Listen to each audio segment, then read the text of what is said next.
À la fin du XIe siècle, le monde islamique est déchiré entre plusieurs puissances rivales. À l'est, les Seldjoukides dominent la Perse, l'Irak et l'Anatolie. Au Caire, la dynastie fatimide ismaélienne règne encore sur l'Égypte et la Syrie méridionale. Mais à l'intérieur même du monde chiite, un nouvel acteur émerge. Al-Hassan ibn al-Sabbah, le fondateur de la secte ismaélienne nizarienne, connue plus tard sous le nom redouté des Hachachines. Vers l'an 1090, il proclame sa loyauté au prince Nizar, en opposition au calife fatimide al-Musta'ali, marquant ainsi la naissance d'un mouvement à la fois mystique et révolutionnaire. Pendant que les Fatimides se déchirent, le pouvoir seldjoukide s'étend sur de vastes territoires, l'Anatolie, la Perse, l'Irak, menaçant à tout moment les terres du califat fatimide.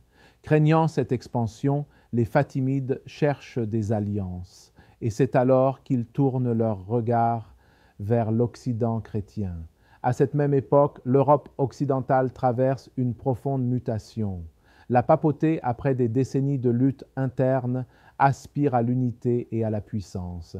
Les populations, appauvries par les crises, cherchent un sens, un idéal et un ennemi. L'idée de la libération des lieux saints devient un cri de ralliement, un prétexte religieux masquant une vaste ambition politique et économique. Les chroniques rapportent qu'en 1095, le pape Urbain II lança son célèbre appel au concile de Clermont, un appel à la croisade, à la délivrance de Jérusalem des infidèles. Mais avant même l'organisation officielle de cette expédition, un moine charismatique du nom de Pierre l'Ermite, Pétrus le Naïf, rassembla des foules immenses de paysans, de femmes, d'enfants, de mendiants et de fanatiques. Ainsi naquit la première croisade populaire, une masse de plus de 80 000 âmes, sans armée, sans stratégie, seulement animées par la ferveur religieuse et la promesse du paradis. Ils traversèrent l'Europe centrale, puis atteignirent Constantinople. Mais les Byzantins, méfiants envers ces hordes désordonnées de catholiques, refusèrent de les accueillir. Livrés à eux-mêmes, ces milliers de croisés semèrent le chaos autour de la capitale byzantine. L'empereur, pour s'en débarrasser, leur offrit des navires, direction l'Anatolie. Là, ils rencontrèrent les troupes seldjoukides, une armée expérimentée face à des foules sans armes. Ce fut un massacre. La première croisade populaire se termina dans le sang, écrasé dès 1096. Mais à peine cette tragédie s'achevait que la véritable croisade, celle des seigneurs, se mettait en marche.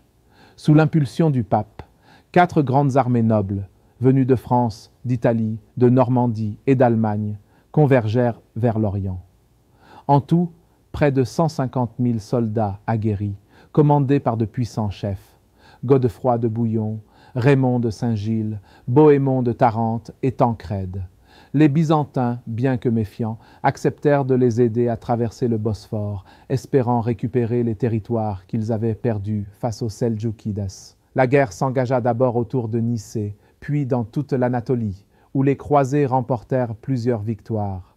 Les Seldjoukides reculèrent, et dès 1097, la route vers la Syrie s'ouvrit. Les croisés fondèrent leur première principauté, Antioche, Édesse, puis plus tard Tripoli et Jérusalem. La ville d'Antioche, aujourd'hui dans le sud de la Turquie, était la clé stratégique entre l'Anatolie et la Syrie. Les croisés l'assiégèrent pendant de longs mois.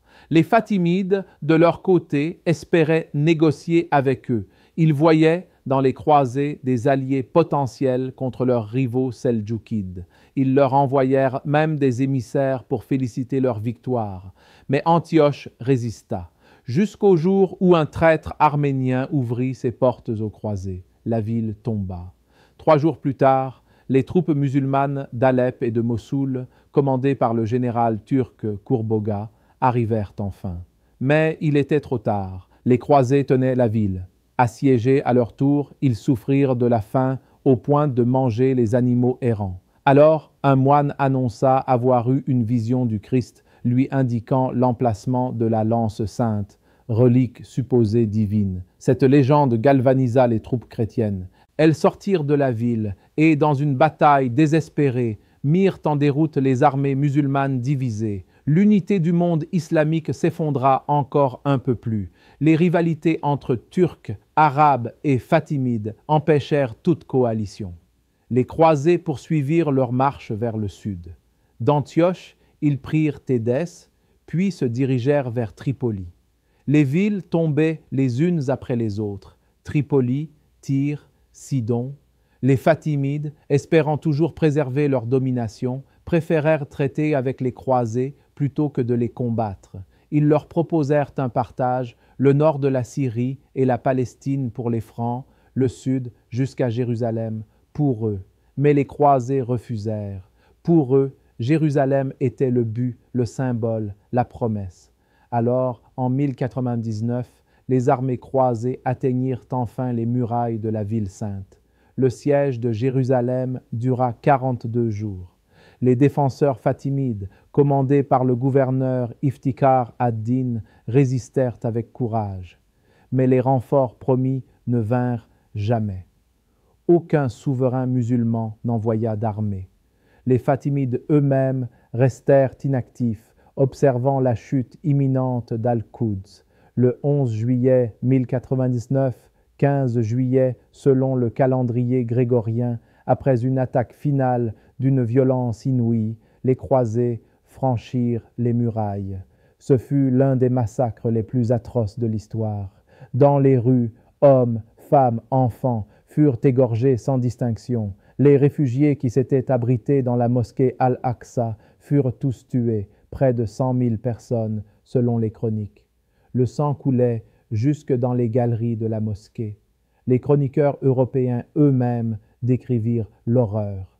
Le prieur Raymond d'Aguilère raconta « Nos hommes marchaient dans le sang jusqu'aux genoux et aux brides des chevaux. Même les églises furent souillées par les cadavres. » Le chroniqueur Gustave Le Bon écrira plus tard « Le sang formait des mares si profondes qu'il était difficile d'avancer sans fouler les corps. » Ainsi tomba Jérusalem.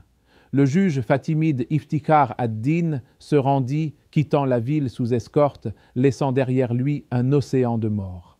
Lorsque la nouvelle du massacre atteignit Bagdad, Damas et le Caire, ce fut la stupeur, mais aucune armée ne bougea. Les rivalités, la méfiance et les divisions entre sunnites, chiites et princes locaux paralysaient toute réaction. Les villes voisines, terrifiées, se rendirent sans combattre.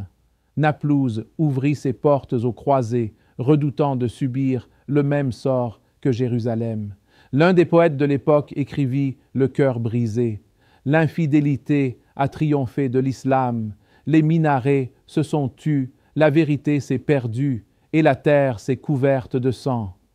Ainsi s'acheva la première croisade, une croisade née d'un appel religieux, mais qui, en réalité, révéla la faiblesse du monde musulman et la puissance d'une Europe unifiée sous la croix. Un choc qui allait marquer des siècles de guerre, de vengeance et de réveil.